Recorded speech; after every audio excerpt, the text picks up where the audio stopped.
ঢাকা ৯ আসনের সংসদ সদস্য ও বিএনপি সরকারের প্রতিমন্ত্রী হিসেবে আজ দায়িত্ব পেয়েছেন হাবিবুর রশিদ হাবিব। সড়ক, সেতু, রেলপথ ও নৌ পরিবহন মন্ত্রণালয়ের তিনি দায়িত্ব পেয়েছেন। হাবিবুর রশিদ হাবিব দেশের রাজনীতিতে দীর্ঘদিন ধরে সক্রিয় একজন নেতা।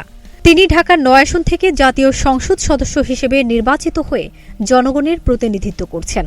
রাজধানীর খিলগাঁও, সবুজবাগ, মুগদা ও বাসাবো এলাকার সমন্বয়ে গঠিত এই আসনে তিনি বিপুল ভোটে বিজয়ী হন।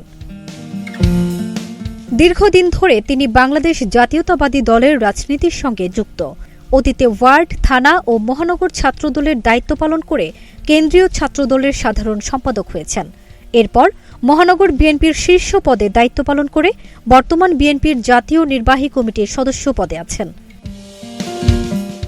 এছাড়া তিনি তৃণমূল পর্যায়ে সংগঠনকে শক্তিশালী করার কাজ করেছেন।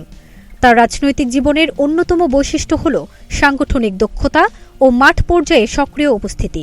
তিনি ঢাকা ৯ এলাকার অবকাঠামো উন্নয়ন, সড়ক সংস্কার, জলাবদ্ধতা নিরসন এবং শিক্ষা স্বাস্থ্য খাতের উন্নয়নকে অগ্রাধিকার দেন। স্থানীয় জনগণের সঙ্গে নিয়মিত মতবিনিময় ও সমস্যা সমাধানে উদ্যোগ গ্রহণ তার রাজনৈতিক কর্মকাণ্ড। তিনি বিশ্বাস করেন, রাজনীতি মানুষের সেবা করার একটি মাধ্যম।